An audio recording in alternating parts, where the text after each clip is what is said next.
உங்களை மதிக்கிறவங்களுக்கு மரியாதை கொடுங்க, மதிக்காதவங்களுக்கு இந்த மாதிரி சூழ்நிலைகளும் கடினமான பிரச்சனைகளும் தாங்க நீங்கள் மெச்சூர் ஆகிறதுக்கே காரணமாக அமையுது.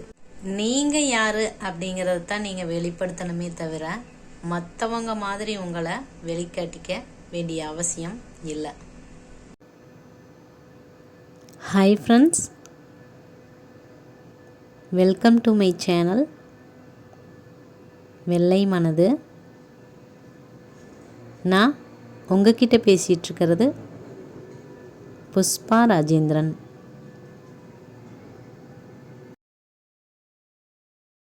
வணக்கம் சொந்தங்களே, எல்லாரும் எப்படி இருக்கீங்க?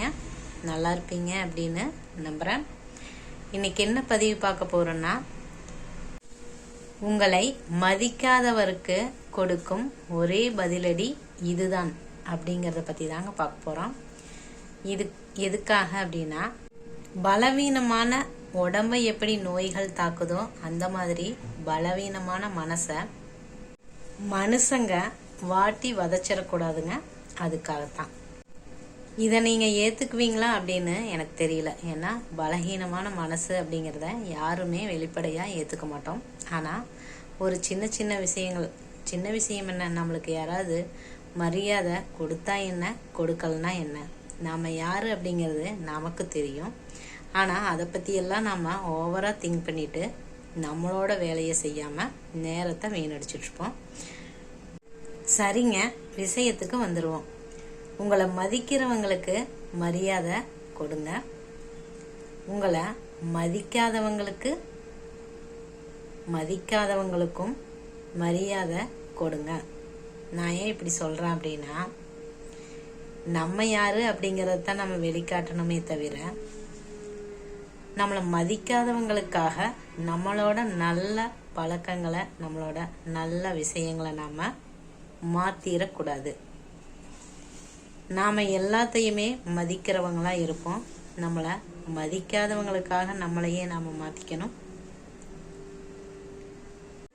நானும் இப்படி தாங்க நிறைய நேரத்தில் நிறைய விஷயங்களை நம்மளை மதிக்காதவங்களை நம்மளும் மதிக்கக்கூடாது அப்படின்னு தான் யோசிச்சிருக்கிறேன். அந்த மாதிரியும் செஞ்சுருக்கிறேன். ஆனால் மதிக்காதவங்களுக்கு நம்மளும் மரியாதை கொடுக்கல. அப்படிங்கும்போது ரெண்டு பேரும் இப்போ ஈக்குவல் ஆகிட்டோம். ரெண்டு பேர்த்துக்கும் என்ன வித்தியாசம் இருக்குது? அந்த நேரத்துக்கு வேணால் அது மகிழ்ச்சியை கொடுக்கலாங்க. ஆனால் கடைசி வரைக்கும் அது மகிழ்ச்சியை தருமா அப்படிங்கிறது அது கேள்விக்குறியான ஒரு விஷயந்தான்.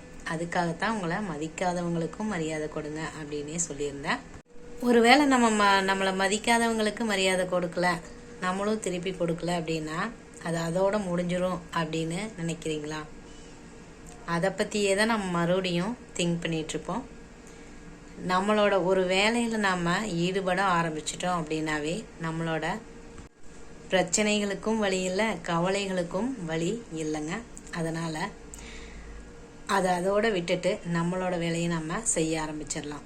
இந்த மாதிரி பிரச்சனைகள் மற்றவங்களை பற்றியெல்லாம் நம்ம யோசிக்கிறதுக்கு முக்கியமான காரணம் என்ன தெரியுங்களா?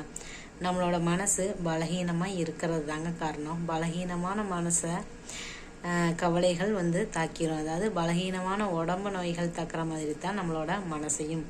இந்த மாதிரி நம்மளை மதிக்காதவங்களும் சரி, சூழ்நிலைகளும் சரி, பிரச்சனைகளையும் சரி, அதையெல்லாம் நம்ம தாண்டி வரும்போது கண்டிப்பாக நம்மளும் ஒரு மெச்சூரான ஆளாக தான் மாறுவோம். அதுக்காகத்தான் இந்த பிரச்சனைகள் எல்லாமே வருது. சில பிரச்சனைகளை பற்றியே நம்ம யோசிக்கிறதுக்கு காரணம் என்ன தெரியுங்களா? நம்மளை மதிக்காதவங்களை பற்றியோ பிடிக்காதவங்க எதை பற்றி நம்ம யோசித்தாலும் அதுக்கான காரணம் என்ன தெரியுங்களா?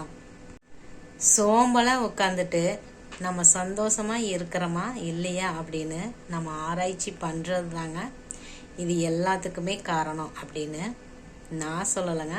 பெர்னாட் ஷா அப்படிங்கிற ஒரு அறிஞர் சொல்கிறாரு. ஒரு தடவை நீங்கள் ஒரு முடிவை எடுத்துட்டீங்க அப்படின்னா அதை தொடர்ந்து செய்கிறதுக்கு முயற்சி பண்ணுங்கள், தாமதம் பண்ணாமல். அது எதுவாக இருந்தாலும் சரி, உங்களை மதிக்காதவங்களை நீங்கள் மதிக்கணுமா வேண்டாமா அப்படிங்கிறது அது உங்களோட விருப்பம்.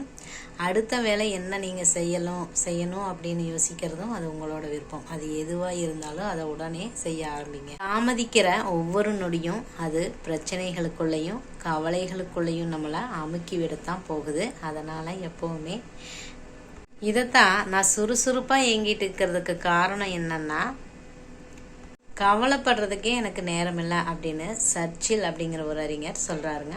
நான் எப்போ பார்த்தாலும் சோதனை கூடத்திலும் நூல் நிலையத்திலும் அதாவது லைப்ரரியிலுமே இருக்கிறேன். அதனால் எதை பற்றியுமே தீவிரமாக யோசிக்கக்கூடிய மூளைக்கு நான் வேலை தர்றதில்லை.